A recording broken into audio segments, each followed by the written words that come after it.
teman-teman, Assalamualaikum. Ketemu lagi channel aku, Dela. Buat yang baru pertama kali mampir, makasih udah mampir ya. Kenalin aku Dela. Nah teman-teman, kali ini aku mau ngelanjutin lagi pengalaman aku sharing tentang pasca operasi pemasangan ring di ginjal atau stent di ginjal gitu. Kemarin aku udah cerita gimana aku di rumah sakit sampai pulang, terus apa keluhan aku setelah pemasangan stent ini. Nah kali ini di video ini aku mau khusus cerita atau sharing tentang pengalaman aku CT scan abdomen atau CT scan perut ya mungkin ya namanya. Aku sih kurang tahu, pokoknya namanya CT scan abdomen gitu ya. Nah setelah aku kontrol 3 hari itu dokternya bilang yuk kita CT scan aja biar lebih jelas lagi gitu ya. Gimana nih setelah pemasangan stent di ginjal ini, di saluran ginjal ini. Akhirnya aku CT scan. Ini pertama kalinya aku CT scan teman-teman, apalagi CT scan abdomen gitu ya. Jadi aku tuh bener-bener kayak nggak tahu gimana. Jadi pertamanya gini, kita daftar ke radiologi. Kalau di rumah sakit yang aku datengin di Hermina itu, kita datang ke radiologi minta jadwal untuk CT scan. Kemudian petugasnya tuh ngasih jadwal ke aku, terus menerangkan bahwa aku tuh harus puasa selama 12 jam. Jadi karena jadwal aku itu besok paginya jam 9 pagi, jadi aku tuh harus berhenti makan dan minum di jam 9 malam. Jadi dari jam 9 malam tuh puasa sampai jam 9 pagi gitu ya. Nah itu sih mungkin oke gitu ya, karena aku juga nggak biasa makan malam, jadi nggak begitu masalah. Nah petunjuk yang kedua teman-teman, jadi petugasnya bilang mulai jam 9 malam itu aku harus minum pencahar. Nah pencaharnya itu satu strip teman-teman, isinya tuh 4. Jadi aku tuh sekali minum tuh harus langsung 4 gitu. Jadi jam 9 malam aku makan satu strip. Kemudian jam 10 malam aku makan juga satu strip, which is 4 tablet gitu ya. Jam 11 malam juga aku makan satu strip. Kemudian jam 12 malam aku makan satu strip. Jadi totalnya itu kalau aku nggak salah itu ya 4 strip aku makan. Bayangin teman-teman, makan satu aja kan itu kayak nguras banget gitu ya. Ini aku harus makan 4 strip.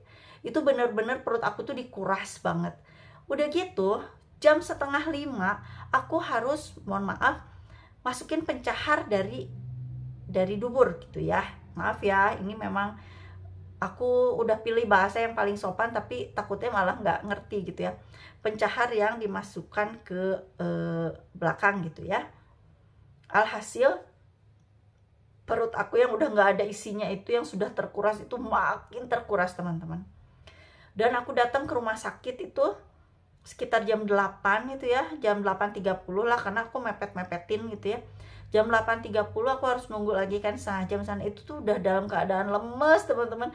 Jadi kayak gimana sih, kan obat pencahar itu kan apa namanya, kata dokter sih menarik cairan ya gitu. Jadinya dia keluar semua dan aku harus puasa. Jadi aku tuh bener-bener kayak lemes banget gitu. Kayak aku bilang ke petugas ya, Pak kayak aku udah ada di sini gitu, takutnya ya maksudnya bilang bahwa aku udah siap gitu ya, udah persiapan.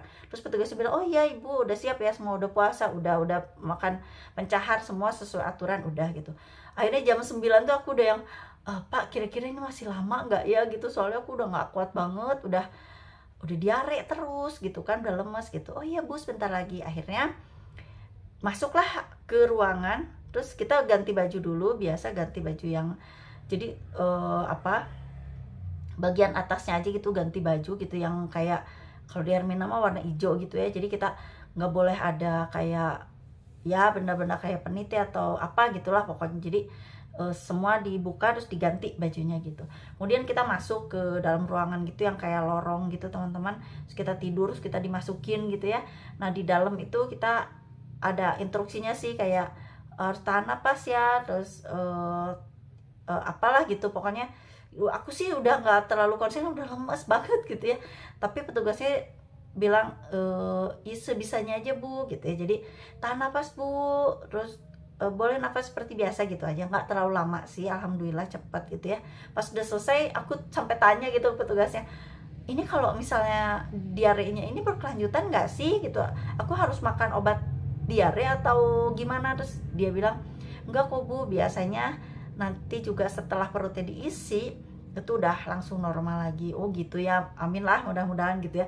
Tapi itu bener-bener kayak aduh, pengalaman aku banget, kayak makan pencahar sebanyak itu, perut dikuras, lemes gitu, masuk ke ruangan sampai vertigo gitu, masuk ke yang lorongnya itu sampai kayak, mungkin karena aku kurang cairan gitu ya, aku dehidrasi juga, aku tuh kayak hampir vertigo gitu, kayak kenapa ini pusing banget gitu. Tapi petugasnya bilang nggak apa-apa Bu, wajar katanya gitu. Nah akhirnya karena aku nggak mau diare aku berkelanjutan terus gitu, pulang dari rumah sakit aku langsung ke tempat favorit aku kalau lagi nggak mau makan gitu ya, yaitu rumah makan Padang teman-teman. Jadi aku tuh ke rumah makan Padang, aku makan rendang, aku makan banyak gitu ya. Dan alhamdulillah dong, memang iya diarenya langsung berhenti, alhamdulillah nggak keterusan gitu. Nah setelah proses CT scan itu, beberapa hari kemudian hasilnya tuh ada gitu, dan aku kontrol lagi kan ke dokter aku. Akhirnya aku ambil hasil CT scan abdomen aku, kemudian aku konsul ke dokter bedah urologi aku gitu ya. Nah setelah dokter lihat, ternyata ketahuan lah bahwa teman-teman, penyakit aku tuh jadi aku tuh ternyata menderita pujo. Nanti kalian searching aja sendiri ya, itu PUJO gitu ya. Nah jadi kalau di kasus aku ini murni bawaan lahir. Jadi aku tuh sudah terlahir dengan anatomi yang seperti ini gitu. Jadi ini kan ginjal sebelah kiri aku gitu ya. Terus kan mudah-mudahan aku nggak salah neranginnya ya, tapi kalau yang aku tangkap dari dokter bedah urologi aku tuh seperti ini gitu. Jadi ini kan apa namanya, ginjal aku gitu, ginjal kiri aku gitu. Kemudian ini kan ada saluran ginjalnya gitu ya. Nah di antara ginjal ini sama saluran ini yang nyatuinnya ini, di sini ada beberapa titik aja disfungsi saraf. Jadi ada saraf aku yang harusnya dia tuh memompa. Jadi misalnya kan semua ke sini tuh ya, si cairan itu, terus sama dia kan disaring gitu ya sama ginjalnya gitu, terus kemudian dimasukin ke sini, akhirnya ke saluran kemih nanti gitu. Nah harusnya si sarafnya ini tuh dia mompa untuk ini tuh kosong gitu, di ginjal aku tuh kosong.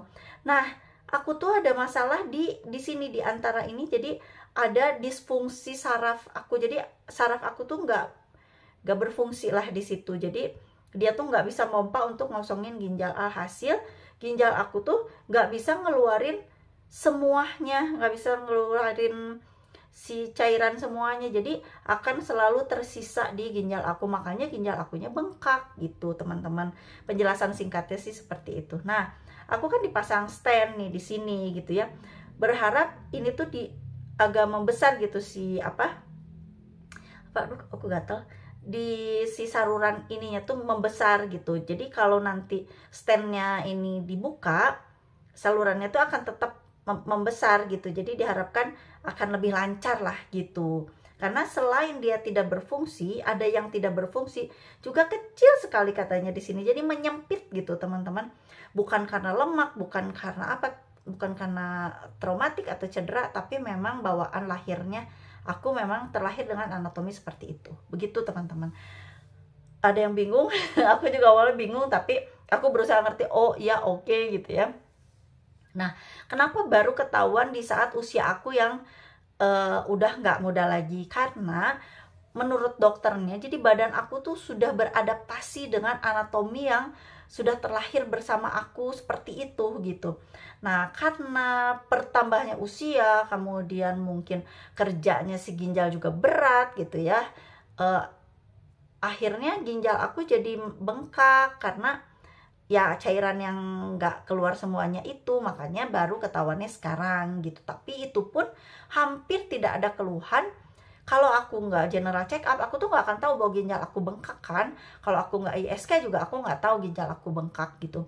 Nah jadi tubuh aku tuh udah menerima ginjal aku bengkak tuh ya udah normal, memang normalnya segitu karena memang dari dulunya juga udah gitu teman-teman. Nah akhirnya ketahuan lah, oh ya ini bukan batu, ini bukan penyempitan, ini bukan apa, memang ada disfungsi saraf di sini, di tumpuannya ini yang memang tidak berfungsi. Selama aku tidak ada keluhan, misalnya BAK-nya lancar, kemudian nggak ada sakit yang mengganggu atau apa, dokternya bilang semuanya sih kita bisa hidup, aku bisa hidup dengan ginjal yang bengkak ini, tapi harus dipantau terus sampai takutnya tingkat kebengkakannya ini tuh harus masih di dalam batas toleransi gitu teman-teman, karena kalau di luar batas toleransi nanti mengganggu kayak sakit atau ginjal kanannya juga jadi ikut bengkak karena menyesuaikan dan lain sebagainya. Jadi